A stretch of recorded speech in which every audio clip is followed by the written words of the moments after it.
Welcome back to the podcast. I'm Carrie Hawker Diaz, and this week we are diving into the power of storytelling and how it shapes not only our personal lives and, of course, our careers, but also how we connect with the world around us.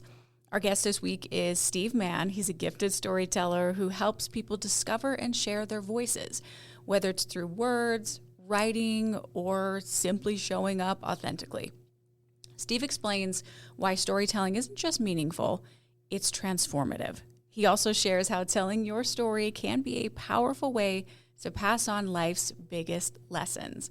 We loved this conversation, and I think you will too. Let's take a listen.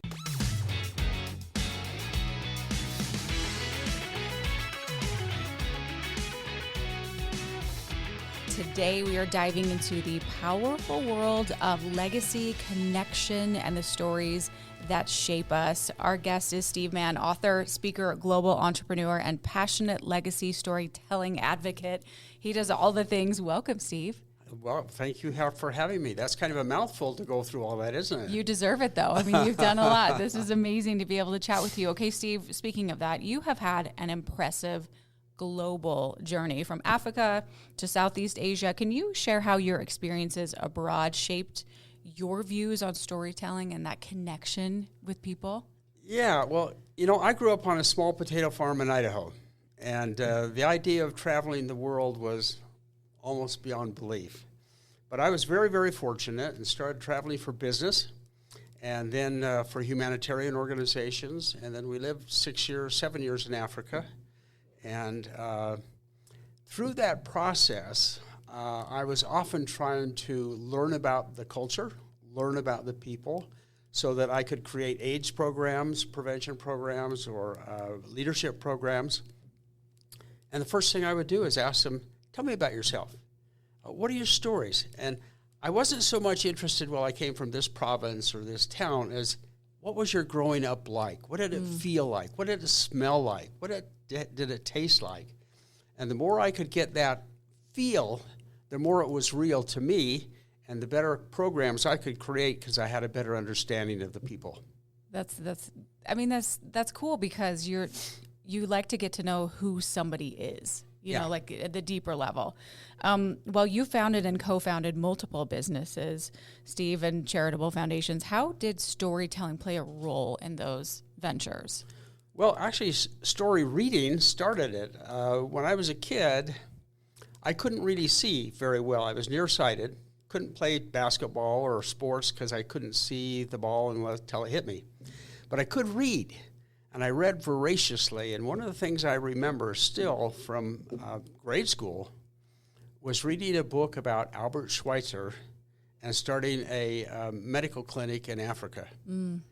And for a potato farmer from Idaho, that was about as far away as you could get. But that stuck with me. And I think when you have things that stick with you or dreams that you have, even when you're very young, you don't necessarily lay out a plan. I'm going to do step A, B, C, and D, but you're more aware of opportunities. And so over time, I would take opportunities in business or in international travel or meeting people to start getting closer to that. And then eventually, we ended up in Africa working on HIV/AIDS prevention. Wow. Okay. So so when you were younger, because of the book, and how old did you say you were? Oh, it was grade school, probably. Grade school. Yeah.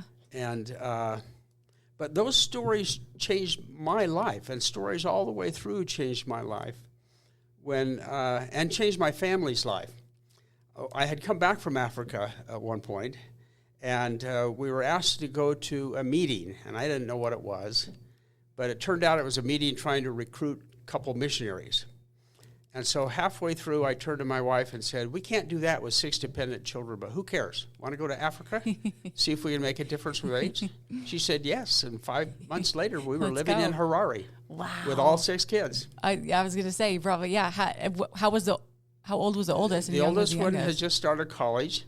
Had one who finished our senior year of high school over there, 2 in junior high school, and 2 in grade school. Steve, that's phenomenal. Wow. Wow. Okay, and your book is titled Stories That Shape Us, a guide to passing down wisdom, joy, and love to the next generations. What inspired you to take all of this and put into a book? Well, I, like many people, probably, particularly in the Valley, had written a brief kind of 100-page, here's my life. Boring as all get out. I was this place, met this. Nobody cares about any of that. And I also realized that wouldn't tell my grandchildren or great-grandchildren anything about what I believed, what I was passionate about, what I wanted to pass on to them. So I started with the idea of maybe I could identify traits, beliefs, principles that were important to me, and then I started illustrating those with stories from my life. And partway through, I said, I bet a lot of people would like to do this, so I turned it into more of a workbook. Here's how you can create your own traits and stories. How you can come up with your stories. How you can have a conversation with your grandchildren. Oh, that's really cool. How long did it take you to complete it? It took about a year to write the book, and it's taken about that much longer to get it all put together and out to Amazon and all I that imagine kind of it's stuff. a lot of work. It is a lot of work. But I think like most authors, it probably has changed me as much as it will anybody who does it. Yeah. I also got encouraged along the way. I was reading bedtime stories to one of my grandkids. Ran out of stories. They said, well, tell us about you, Grandpa. So I started telling them stories from my life. And I was talking to one of my 7-year-olds once, telling them about how their uncles, my 2 youngest children, who are black, used to be followed home periodically by the police when they were young. And Benjamin, my 7-year-old grandson, looked at me and said, Grandpa, that's dumb. Why would anybody do that? Mm-hmm. And so that led to a discussion of prejudice and discrimination. Now, and in fact, he wouldn't let it go. So the next morning, he brought it up with his family, and the discussion continued. Now, if I had sat down with Benjamin and said, okay, Benjamin, I have a lecture for you on discrimination. Right. Case closed, Right. all over. Right. But because he heard a story about somebody he related to, now it was his conversation, his questions getting answered, not somebody trying to push something on him. Sure, because it was your story and involved you. Yeah. Okay, speaking of stories, what do you believe makes those stories more powerful than traditional advice? Like we were just saying, that he listened much more intently than he would have maybe if it was involving somebody else when it comes to teaching life lessons. I think in today's society, we are inundated with data. Yeah. From the social media, and now AI is transforming all that again. But data doesn't give us perspective. It doesn't give us humanity. It doesn't give us a sense of belonging that stories do. So any kid can look up, say, prejudice or discrimination and find tons and tons of things. Mm-hmm.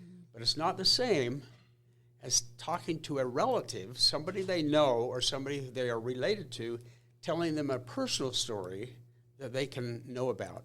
I think the other thing with stories is we're able to illustrate it to the other senses. Here's what it smelled like. Here's what it tasted like. Here's what it felt like. And that comes across. I bet you can do that right now if you think about things that have been important to you in your past. Mm-hmm. My guess is you can remember where you were, what it smelled like, what it felt like, what your emotions were like. Mm-hmm. Whereas if you just read something in a book, okay, that's interesting. Well, it encompasses all those senses. Yes. So it's like it completely encompasses you. I really like that, Steve. Okay, if, we talked about using storytelling to strengthen bonds, how can families do that and navigate difficult conversations? Because these conversations can be tough. They certainly can. I think we live in a society where we don't talk to each other anymore. You've seen it, and I have. Yeah. Families are divided. I'm not going to talk to Uncle Harry. We're going to avoid him like crazy. Or neighbors don't talk to each other. One has a Trump sign, one has a Democratic sign. Keep away from them. Mm-hmm. And that leads to all kinds of problems. It forces us to the sides. But we're afraid to talk. I'm in a little empty nesters group, and they're all in our 70s, 80s, and really an accomplished group of people. They've been all over the world. They're geneticists, nuclear physicists.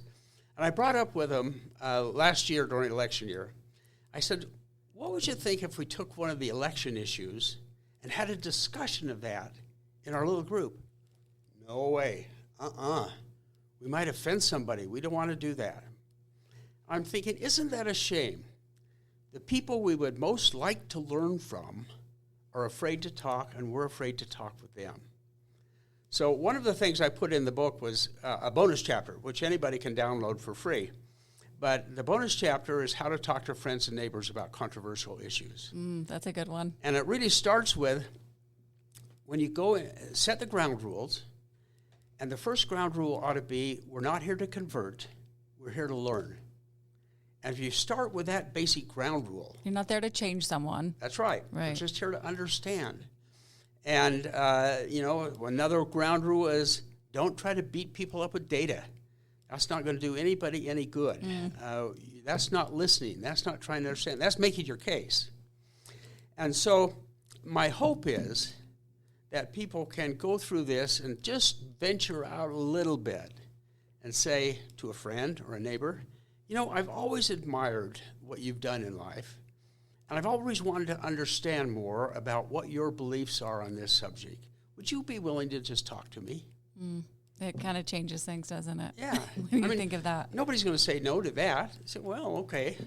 And then it starts leading into a discussion where if you follow the ground rules, you can take it further and begin to understand them. Yeah. I've always heard that when you go into a conversation trying to understand instead of trying to be understood, yeah, that can change the conversation really quick.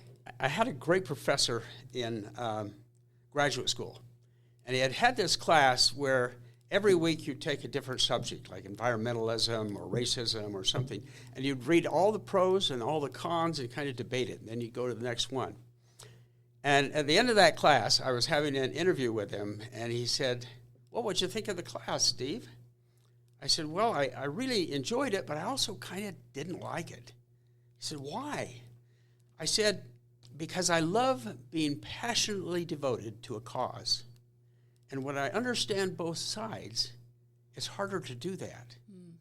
And he looked at me and he smiled and he said, Steve, that's the role of the educated man, to keep the sides from killing each other while you help them work through solutions. And that has stuck with me my whole life. Again, a story that exhibits something better than I could just tell you, here's what I did. Right. Oh, Steve, that's good. Well, and going back to storytelling, do you have any tips on how to make that fun and impactful for kids, or like you said, your grandkids? Make it informal first. Okay, that's a good one. Start first, because we don't do that, and ask them lots of questions, and ask them for their stories. I mean, how many kids do you know that don't have stories immediately if you'll ask them? And then what I try to do is, not with every story, the first thing I try to do is just enjoy the story. Let's talk about this and enjoy it. Tell your story. Let's talk about that and enjoy it. What do you learn from that? Oh, well, and that leads you into, or may lead you into a discussion. Not every story leads to a discussion, but a lot of them do. How is that? Okay, so continuing that, how do you bridge that gap, that generational gap between grandparents and grandchildren? I think the biggest hindrance in that make that gap is the grandparents, not the grandchildren. Interesting, okay. Grandchildren want to talk. They want to hear stories. They beg for them. That's true. That is very true. They want to know about their grandfather or their great-grandfather. I have a great-great-grandfather who joined the Church of Jesus Christ in England when he and his favorite girlfriend, I guess, escaped from a house, ended up getting married on the ship, coming across the ocean, getting to New York, figuring out how to get across the plains. I would love to know, what was he thinking when he escaped out of that house? What was he thinking as a teenager getting married on a boat to who knows where? What was he thinking when he got to New York? What did it feel like? I don't have those stories. but I sure would like to know because that's part of my heritage. And I think a little kid wouldn't describe it as his heritage, but he wants to know. And, I think a lot of times we think, well, teenagers don't care about anything. And I beg to differ with that. I think teenagers, they really do want to know. They may not be the ones asking. They may make a few snide comments in here. Just a few. Here and there. But they really do want to know where they came from. How do I put that in perspective? What do I belong to? And so they're more than willing to listen and tell some of their own stories, and as they try to relate to that. So give them a chance. Give them a chance. Okay, and Steve, you mentioned that, we talk about how it shapes memory and learning storytelling. What have you discovered about the science behind why stories stick with us? Because they do. They do, and I think it's some of the things we've talked about. They stick with us because they touch so many of our senses. A good storyteller, when you listen to them, you can feel what they're talking about. If they may be talking about a piece of granite high up in the Tetons that is absolutely solid, and they can feel that, and they feel that with their muscles. Well, all of a sudden now you've touched feeling. You can smell that air up there, and you can look across the valley, and now you're touching all the senses, and those stay with us. Now I'm 76. And sometimes I can't remember what I walked in a room for. And I can't remember people's names. Steve, I do the same thing. But I remember something that happened to me when I was 6. Yeah. Or when I was 8. Or when I did this. Or when I was in a different country. I remember the first time I went to Germany, and petrol, gas, doesn't smell the same there as it does here. And I can still smell that original German petrol. Wow. And I think most of us can do that. And that's what stories do this. And as they do that, they give us perspective on life. Okay, it's not just a paragraph from a book. Mm-hmm. I feel that, and I'm part of that. And that's what a story has the power to do. Absolutely. Okay, and speaking of family stories, why do you think preserving those family stories is more important now than ever? I think we are in an age where we are so inundated by social media and the internet and more AI that we begin to disconnect. We don't know what to believe. We don't know what to think about it. We don't know how to interpret it. And if you have a story from maybe a great-great-grandfather who you never knew, but you knew that was your great-great-grandfather. And he's telling you this story about something that happened to him, and he explains that, and you go, I can relate to that. Mm-hmm. My experience 3 generations later is very, very different, but I can still relate to what he's saying. I had a friend who grew up in Las Vegas in the 50s, when Las Vegas was one of the most segregated cities in the country. Sure, yeah. And he grew up in the white area. When he was 16, his dad sent him to work for his uncle over in the black area at a place that cleaned sheets for hotels. And he had a boss over there, a black guy, who he just viewed as the laziest, most worthwhile guy he'd ever met. And he really didn't like him. And after a couple of years, the guy said, could you give me a ride home? Okay, I don't like you, but I will. Then it was, well, could you pick me up? Okay. Well, when you come to pick me up, could you honk or give me a call? I'm thinking, this guy is so lazy. And then he began finding out the guy couldn't read or write, but he'd been promoted a number of times because he was very clever in this company. He didn't finish high school, had children very early before he was out of high school. They were in college, and he had 2 full-time jobs, as did his wife, and working other things on the side. So the reason he wanted him to honk is because he probably got home from his last job only an hour before. Wow. And he said, that changed my whole view of him and of people I interact with. I said, have you ever written this down? No. I said, well, don't you think somebody might be interested? Who would care?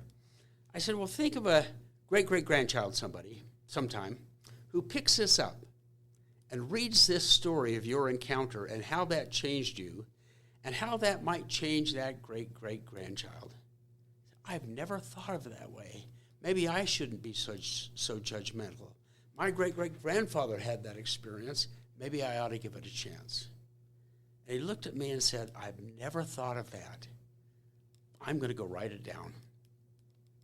That's why we need to write it down. That's why we need to write it down. And it's just, when you dig deeper with someone's story, that you have so much more perspective. Yeah. It's so easy to quickly go, oh, like you said, they're lazy. They don't want to, yeah, but do we really know? We usually don't. No, we usually don't.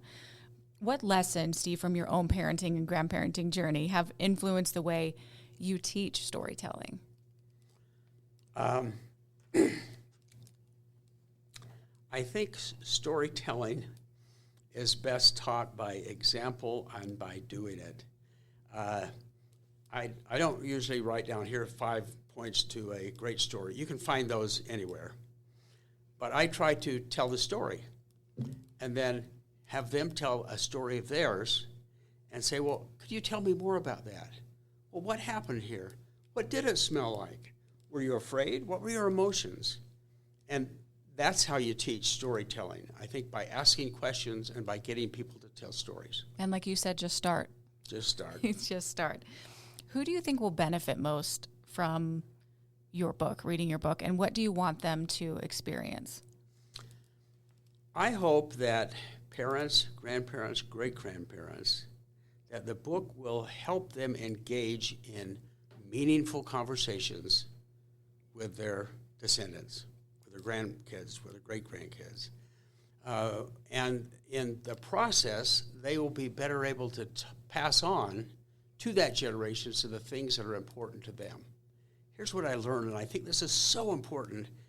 Let me tell you a story, and then it opens up a discussion.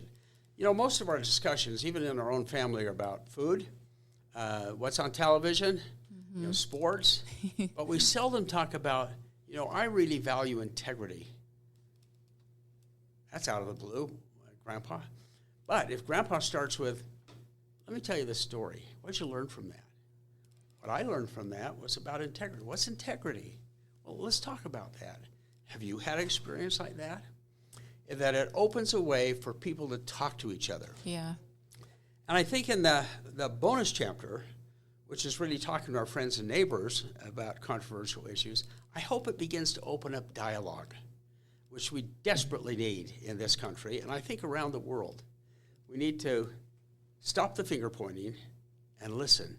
And I'm hopeful that that chapter will help people learn how to do that and take one little step toward opening a productive discussion. That one little step. Okay, and speaking of that, is there one simple exercise or prompt that you could recommend for someone wanting to start sharing their story? Start. Yeah. It's, and people say, well, I don't have any stories. And I'll say, okay, give me 5 times in your life. Maybe when you just got married, maybe when you went to school, maybe your first job, maybe a country visit. Okay.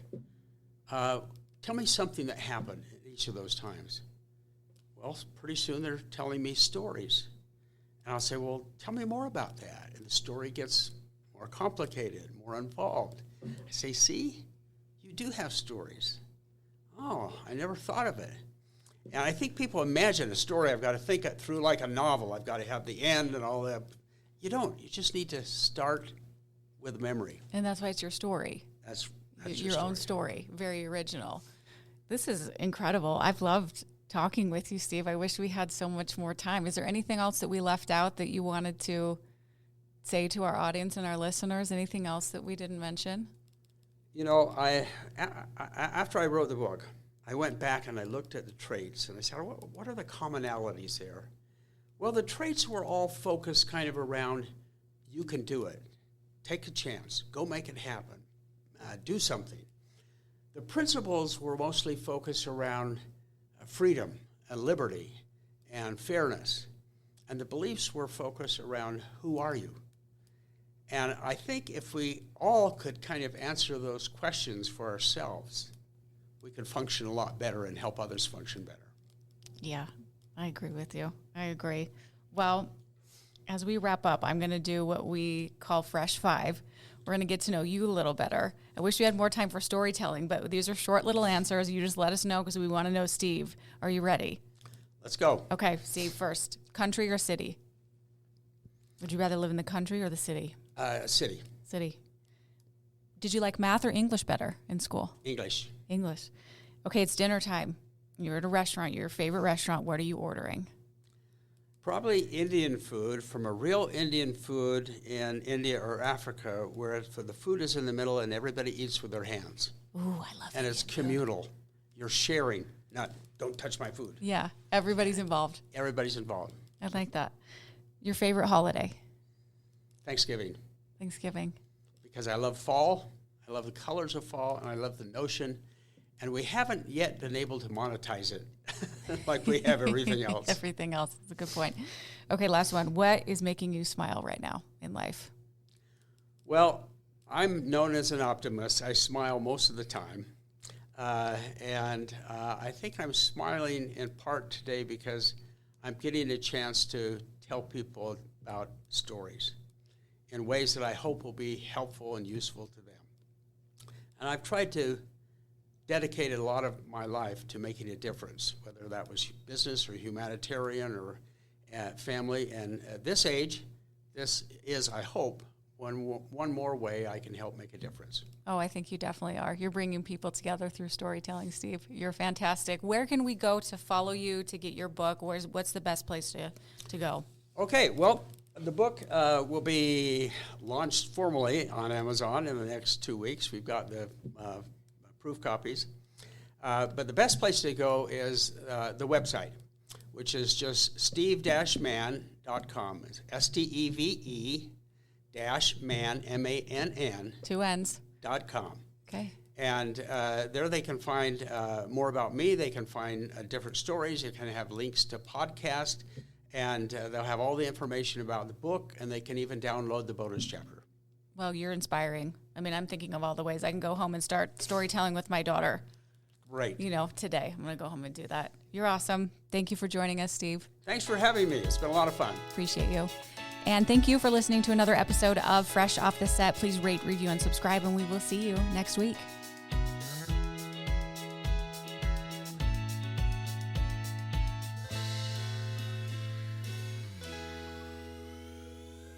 Congrats, you made it to the end. If you want to continue to freshen up your day, you can watch us on Fresh Living every weekday on CBS Channel 2 in Utah at 1 o'clock.